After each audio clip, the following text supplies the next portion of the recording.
جس کے قدموں کی برکت سے آج امت کو سجدے عطا کیے گئے. اشارہ کس نے کیا؟ وہ ذات جن کے چہرے کی قسم رب نے قرآن میں وہ دعا دے کے کھائی ہے. بلاوا کس کا ہے سورج کو؟ جن کے زلفوں کو قرآن نے واللیل اذا یغشا فرمایا. تو آج بلاوا کس کا ہے؟ جس کے سینے کو اللہ نے الم نشرح لک صدرک فرمایا ہے. آج بلا کون رہا ہے؟ ورفعنا لک ذکرک، جس کے ذکر کو رب نے بلند فرمایا. محترم سامعین کرام، سورج بڑا پریشان ہے. ادھر اللہ کی بارگاہ کا سجدہ ہے، ادھر مصطفیٰ کا بلاوا ہے، ادھر اللہ کی عبادت ہے، ادھر مصطفیٰ کی انگلی کا پاور کھینچے جا رہا ہے.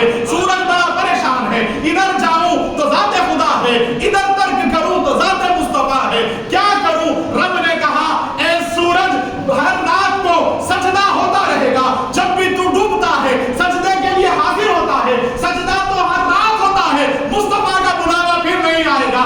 سوچتا کیا ہے؟ سجدہ تو کل ہو جائے گا. میرا محبوب کا بلاوا ہے، اے ڈوبے میں سورج طلوع ہو جا. محترم سامعین کرام، ادھر نکاح اٹھی، ادھر خدا کا سجدہ تھا، ادھر مصطفیٰ کا بلاوا تھا. رب نے حکم دیا سورج کو سجدہ چھوڑ، میرے محبوب کی بارگاہ میں حاضر ہو جا. محترم سامعین کرام، یہ چھوٹا معجزہ نہیں ہے. ڈوبا ہوا سورج آپ کو بتا دوں تو آپ یہاں سے اٹھ کے جانا تو دور کی بات، آج ہی ذات مصطفیٰ پر قربان ہو جائیں گے. نمرود ابراہیم علیہ السلام کے زمانے میں اس نے کہا کہ اے ابراہیم، تم مجھے خدا کیوں نہیں مانتے؟ تمہارے افراد خاندان کے کافی لوگ مجھ کو خدا مان چکے ہیں. بات کیا ہے کہ تم مجھے خدا کیوں نہیں مانتے؟ آپ تمام سے توجہ کا طالب ہوں. جو جملے گوش گزار کر رہا ہوں آپ کی سماعتوں کے، یاد رکھیں گے آپ، زندگی بھر یاد رہنے والی بات. آج چند نکات میرا جو نبی کے حوالے سے ایسے عرض کروں گا کہ کوئی پھر آپ سے جماعت میں جانے والا ہو یا غیر مقلد آپ کے سامنے کھڑا نہیں ہو سکے گا. بس آپ ذہن میں رکھ لیں. محترم سامعین کرام، آپ نے کہا کہ میں تجھ کو خدا کیسے مان لوں؟ تو نے کیا کیا ہے؟ اس نے کہا ابراہیم بتاؤ میں کیا کروں، تم کیا دیکھنا چاہتے ہو؟ تو لاڈ نے پیغمبر رب کے خلیل نے فرمایا کہ رب تو وہ ہوتا ہے جو ڈوبے ہوئے سورج کو پلٹا دے. رب تو وہ ہوتا ہے جو ڈوبے ہوئے سورج کو پلٹا دے اور جو چاند کے ٹکڑے کر دے. محترم سامعین کرام، یہاں دیکھیے آپ اس منظر کو اور ادھر یہ معجزہ دیکھیے کہ آپ نے دعویٰ کیا کہ اگر تو خدا ہے، نمرود تو اپنے دعوے میں سچا ہے، تو وہ سورج کو ڈوبے ہوئے سورج کو نکال دے. کون نکال سکتا ہے محترم سامعین کرام؟ اور یہاں پر دیکھیں کہ ایک اشارے پر ڈوبا ہوا سورج پلٹ کر آ گیا. تو آپ اندازہ مقام علی کا کرے اور انگلی مصطفیٰ میں طاقت کا اندازہ غور کرے. جو سورج اپنی تپش سے، اپنی گرمی سے اچھے اچھے کو ادھیڑ کر رکھ دیتا ہے، وہ بھی مجبور ہے ایک انگلی کے اشارے پر. اور آپ دیکھیں، غور فرمائیں، یہ بہت بڑا معجزہ ہے. آپ نے ایک اشارے سے چاند کے دو ٹکڑے فرمائے. رسول اللہ صلی اللہ علیہ وسلم کا اشارہ ہونا تھا، چاند کے دو ٹکڑے ہو گئے. یہ سب معجزے، لیکن ان تمام معجزوں پر رب کے جو اپنے محبوب کو عطا ہوئے وہ دو معجزے سب سے بڑے معجزے. ایک قرآن پاک ہے، تو سبحان اللہ. ایک قرآن پاک آج 1500 سال کے قریب وقت گزرنے کا آ گیا. 1500 سال گزرنے والے ہیں، 1400 سال تو گزر چکے ہیں. آپ دیکھیں قرآن کی کیا شان ہے، کیسا معجزہ رب نے اپنے محبوب کو عطا فرمایا. محترم سامعین کرام، کہ آج تک قرآن کا کوئی ایک لفظ بھی بدل نہ سکا. یہ شان قرآن کی ہے، لیکن یہ شان اس کی بھی ہے جس پر قرآن اترا ہے. ہم یہ چاہتے ہیں قرآن سمجھ کر عمل کر لیں، ڈائریکٹ اللہ کے پاس چلے جائے. خدا کی قسم، آپ کیا سمجھتے ہیں قرآن کیا ہے؟ رسول اللہ نے کتاب تھی، اللہ سے جو ہم کلام ہوئے، جو بات ہوتی تھی آپ کی اور اپنے رب کے درمیان میں، آپ نے وحی کو جمع کیے. آپ اللہ سبحانہ و تعالیٰ سے جو ہم کلام ہوتے تھے وہ کلام کو جمع کیا اور کہا یہ قرآن ہے. تو ہر کوئی ماننے پر تیار ہو گیا. میں تو اس کو بھی عام کتاب سمجھا جاتا. مصطفیٰ نے کہا یہ قرآن ہے، ہر کوئی یہ کہتا کہ یہ قرآن ہے. محترم سامعین کرام، قرآن سمجھنے کے لیے صاحب قرآن کا سمجھنا ضروری. یہ ایک بہت بڑا معجزہ جو باقی، اور ایک دوسرا معجزہ معراج کا معجزہ جو رب نے اپنے محبوب کو اپنی بارگاہ میں بلا کر دیدار کروایا. محترم سامعین کرام، یہ رب کی طاقت ہے، رب کا جلوہ ہے کہ یہ رب کی ہی طاقت ہے. قرآن میں اللہ تعالیٰ نے فرمایا جو آج بھی قرآن باقی ہے اپنی اصل شکل میں، اوریجنل شکل میں آج قرآن باقی ہے، تو یہ اللہ تعالیٰ کی طاقت ہے. اس کے محبوب کے صدقے میں اللہ تعالیٰ نے قرآن کو باقی رکھا. اِنَّا نَحْنُ نَزَّلْنَا الذِّكْرَ وَإِنَّا لَهُ لَحَافِظُونَ. ہم نے قرآن کو نازل کیا اور اس کی حفاظت بھی ہمارا ذمہ ہے. اسی طریقے سے محترم سامعین کرام، جو معراج اللہ تعالیٰ نے کرائی، محترم سامعین کرام، جس براق پر سوار ہو کر میرے محبوب رب سے ملاقات کے لیے تشریف لے گئے، وہ براق، وہ رفتار، یہ ساری طاقت اللہ سبحانہ و تعالیٰ کی ہے. اور مخلوق نے رفتار مصطفیٰ نہیں دیکھی. آج وہ براق کی طاقت دیکھ کر ذات مصطفیٰ پر انگلیاں اٹھاتے ہیں، ذات مصطفیٰ پر کہتے ہیں کہ خواب میں معراج ہوئی. رسول اللہ کو حقیقت میں معراج نہیں ہوئی. رسول اللہ نے ماتھے کی نگاہوں سے اپنے رب کو نہیں دیکھا. محترم سامعین کرام، یہ جو اعتراضات کرتے ہیں، اگر آپ ان کا بیک گراؤنڈ دیکھیں، آیت کا شان نزول تو دور کی بات ہے، یہ وہ حضرات بیان کرتے ہیں جن کو وضو کے صحیح طریقے سے فرائض بھی معلوم نہیں ہے. محترم سامعین کرام، ایسی ایسی چیزیں ہیں. معراج سے اصل میں دشمنی کیا ہے؟ قرآن نبی کا معجزہ، بے شک اللہ کے نبی کا معجزہ ہے، اللہ کے رسول کا معجزہ ہے، فوراً مان لیتے ہیں. لیکن معراج سے تکلیف کیوں ہے؟ کس بات کی تکلیف ہے؟ انکار کیوں ہے؟ آپ غور کریں کہ جب رسول اللہ صلی اللہ علیہ وسلم مسجد اقصیٰ پہنچے، مسجد اقصیٰ پہنچنے کے بعد سرور کائنات صلی اللہ علیہ وسلم کا 1.25 لاکھ انبیاء کرام انتظار کر رہے تھے. جب مسجد اقصیٰ میں میرے آقا کی سواری پہنچی تو ملاقات کے لیے آدم علیہ السلام لائن میں کھڑے ہیں، حضرت نوح علیہ السلام لائن میں کھڑے ہیں، ابراہیم علیہ السلام کھڑے ہیں، اسماعیل علیہ السلام کھڑے ہیں، اور ہر ایک نے مسجد اقصیٰ کے دروازے پر نبی پاک صلی اللہ علیہ وسلم کا استقبال کیا، ویلکم کیا. اور جب ساروں کے لیے صفیں باندھی گئی نماز کے لیے، محترم سامعین کرام، بڑی آپ تمام کے خدمت میں لطیف نقطہ رکھ کر اپنی بات کو جلد سے جلد ختم کروں گا، آپ کا وقت زیادہ نہ لیتے ہوئے. رسول اللہ صلی اللہ علیہ وسلم کے سامنے جب صفیں باندھی گئی، مصلی خالی ہے. ابراہیم علیہ السلام کی خواہش ہے کہ آج مصلی کا موقع مجھے مل جائے. اسماعیل علیہ السلام یہ چاہتے ہیں کہ آج مصلی پر میں سوار ہو جاؤں. ہر ایک، نوح علیہ السلام، زکریا علیہ السلام، یعقوب علیہ السلام، اسحاق علیہ السلام، حضرت موسیٰ علیہ السلام، عیسیٰ علیہ السلام، جتنے انبیاء کرام ہیں، ہر ایک کے دل میں خواہش ہے کہ میں آج امامت کے لیے کھڑا ہوں. محترم سامعین کرام، جبریل امین سید الملائکہ، جو فرشتوں میں نہیں بلکہ نوری مخلوق کے جو سردار ہے، انہوں نے کہا یا رسول اللہ انتظار کس کا ہو رہا ہے؟ معراج سجائی گئی اس لیے کہ آج آپ امامت فرمائیں گے، پورے نبی آپ کے اقتداء میں کھڑے ہوں گے. سبحان اللہ. سید المرسلین آپ کی ذات ہے. مصلی پر جب رسول اللہ صلی اللہ علیہ وسلم کو پہنچایا گیا، محترم سامعین کرام، وہ نورانی مقدس چہرہ جب روبرو کھڑا ہے انبیاء کرام میں، آپ وہ منظر غور کریں، صفوں میں کے درمیان میں کیا بردرتی ہوں گی، کیا خوش نصیبی ان کی کہ آج امام الانبیاء امامت کر رہا ہے. اور محترم سامعین کرام، سارے نبی جن کو اللہ تعالیٰ نے ایک ایک منفرد فضیلتوں کا مالک بنا کے بھیجا ہے، آج وہ سب کھڑے ہیں میرے محبوب کے اقتداء میں نماز ادا کرنے. آج لوگ کہتے ہیں غریب نواز کے پاس کیوں جانا، وہ مر کر مٹی میں مل گئے. اور ظالموں کی زبان اور قلم اتنے بڑھ گئے کہ ان لوگوں نے نبی کو بھی نہیں چھوڑا، رسول اللہ صلی اللہ علیہ وسلم کو بھی نہیں چھوڑا.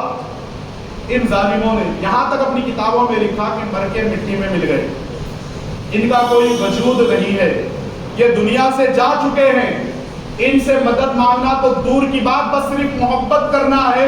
ہم پوجا نہیں کرتے ان کی، بس ان سے محبت کرتے ہیں. یہ بھی مر کر مٹی میں مل گئے، جس طریقے سے ہمیں بھی مٹی میں ملنا ہے. واقعی مٹی میں انہیں ملنا ہے جو یہ کہہ رہے ہیں، وہ تو ایسے زندہ ہے خدا کی قسم. تم تو سید المرسلین کی بات کر رہے ہو، ہمارا تو یہ دعویٰ ہے بغداد کی سرزمین سے غوث اعظم اپنے غلاموں کو دیکھ رہے ہیں. سبحان اللہ. میں ثابت کروں گا تو جذبے سے نہیں، جوش میں نہیں، بلکہ پورے مکمل ہوش میں. آپ ایک بات کا جواب دیں، پیچھے وہ کھڑے ہیں جن کی موت ہو چکی ہے، اب آپ بولیے مردوں کی امامت ہو سکتی؟ جنازہ سامنے ہے، سامنے رکھ کر ہم اس طریقے سے اس لیے نماز ادا کرتے ہیں، ڈولے میں جو مردہ ہے وہ سامنے، پیچھے پورے کھڑے ہو کر نماز ادا کرتے ہیں. تو اقتداء میں جنازے کو نہیں رکھا جاتا پیچھے چلیے اتباع کریے آپ امام صاحب کی، سامنے جنازے کو رکھ کر امام صاحب اس کے پیچھے کھڑے ہو کر نماز اس کی پڑھا رہا ہوں بول کے پڑھ دیتے. یعنی یہ جو جس کا انتقال ہو چکا ہے اس کی نماز جنازہ پڑھی جاتی. اب بولیے آپ کہ اگر یہ مر کے مٹی میں مل گئے تو پیچھے وہ ہے جن کی موت ہو چکی ہے، اور پھر رسول اللہ امامت کے لیے یہ وہ جو خود زندہ ہیں اور ایسے زندہ ہے جو گزشتہ آپ سے پہلے پردہ کر گئے، ان کو بھی اٹھا کے صف مسجد اقصی میں کھڑا کر دیا. اور کرے آپ اب فیصلہ کر لیں. اور ایک اسی واقعے کو ملاتے ہوئے آپ کا وقت نہ لیتے ہوئے، نمازیں کتنی فرض ہوئی تھی معراج کی رات؟ کتنی؟ 50 پوری پڑھنا ہے کیا؟ نہیں پڑھنا ہے تو آواز سے بلند کہیے کتنی فرض ہوئی تھی نمازیں؟ اب یہ لوگ کہتے ہیں درگاہ یوسف شریف پہ پوجا تھے بھائی کو جاؤ انتقال ہو گیا مردے انہوں کیا سنتے ہماری، جا کے ان کی مغفرت کے لیے دعا کرو. معاذ اللہ ایسا کہنے والوں پر ہزاروں لعنتیں. وہاں تو اس لیے جاتے خدا کی قسم ہماری بھی مغفرت ہو جاتی، ساتھ جو چلا وہ بیمان اگر جو اس کی درگاہ میں یقین عقیدہ نیت دی ہوئی ہوا تو سرکار ایسے بزرگاں بھی ہے خطاؤں پہ عطا بھی کر دیتے ہیں. دیکھتے چلو آنے والا کون ہے، انہیں یزیدی ہے تو کیا ہوا، آیا حسینی کے ساتھ، اس کا بھی بیڑا پار. آتا ان کی بغاوت کرتے ہوئے، جاتا ان کا صدقہ کھاتے ہوئے. ایسا ہوتا ہے. تو مردوں سے فیض نہیں ہو سکتا، مر کے مٹی میں مل گئے انتقال، یہ جائز نہیں ہے. تو نمازیں کتنی فرض ہوئی تھی؟ آپ اپنی بات سے پھریں گے تو نہیں، لیکن ہم پڑھتے کتنی ہیں؟ 5. غلطی سے بھی نہیں پڑھتے، بس ہم بول رہے 5 پڑھتے. اللہ تعالیٰ سب کو توفیق دے آج کی رات کے صدقے میں کہ ہم کو اللہ نمازی بنا دے. محترم سامعین کرام، خدا کے عزت و جلال کی قسم میں آپ کو ہنسانا مقصد نہیں ہے، بس ایک بات جو آپ کے سینے میں اگر زندہ ہو گئی تو پھر آپ کی مرتے دم تک یہ بات یاد رہے گی. ہم پڑھتے کتنی نمازیں ہیں؟ 5. فرض کتنی ہوئی تھی؟ کم کیسا ہوئی ہے نمازیں؟ یہ نمازیں کم کس طریقے سے ہوئی؟ موسیٰ علیہ السلام راستے میں ملاقات ہو گئی، نمازیں لے کے آئے تھے، یا رسول اللہ صلی اللہ علیہ وسلم کیا لے کر جا رہے ہیں امت کے لیے تحفہ؟ کہا کہ رب نے اپنے دیدار کے بعد 50 نمازوں کا تحفہ. آپ کی امت پڑھ سکتی ہے؟ آپ صلی اللہ نماز سکھائیں، جائیے کچھ کام کرا کے آئیے. گئے، جانے کے بعد محترم سامنے اچھا موسیٰ علیہ السلام کا انتقال ہو چکا تھا، مثال ہو گیا، کئی ہزار سال گزر گئے تھے. اس کے بعد معراج ہوئی. اب نماز 50 تھی، جا کر کم کرا کے آئے 45 ہوئی. اس کے بعد پھر سے کہا کہ 45 نمازیں ہو گئی. موسیٰ علیہ السلام نے یا رسول اللہ کی امت کی 45 بھی نہیں پڑھ سکتی، جا کے اور کم کرا کے آئے. محترم سامعین کرام، وہ 45 کے بعد 40 نمازیں ہوئی. آ کر کہا کہ موسیٰ اللہ تعالیٰ نے 10 نمازوں کو کم کر دیا، 40 نمازیں رکھی. یا رسول اللہ آپ کی امت نہیں پڑھ سکتی اتنی بھی نمازیں. پھر جا کے 35 ہوئی، اس کے بعد 30 ہوئی، اس کے بعد 25 ہوئی، اس کے بعد 20 ہوئی. محترم سامعین کرام، اس طریقے سے 6 مرتبہ میرے آقا اللہ رب العزت کی بارگاہ میں حاضر ہوتے تھے، 5 نمازیں کم کرا کے تشریف لاتے. موسیٰ علیہ السلام نے کہا یا رسول اللہ آپ کی امت 20 نماز یہ بھی نہیں پڑھ سکتی. پھر حاضر ہوئے اور 5 کم ہو گئے 15، پھر اس کے بعد 10، پھر 5، 50 نمازیں 9 مرتبہ. موسیٰ علیہ السلام نے بار بار ہمارے آقا سے فرمایا کہ آپ کی امت اتنی نمازیں نہیں پڑھ سکتی. تو رسول اللہ صلی اللہ علیہ وسلم بارگاہ رب العزت میں حاضر ہوتے اور عرض کرتے میرے مولا میری امت کی عبادت میں اور کمی کر دے، اور کمی کر دے، اور کمی کر دے.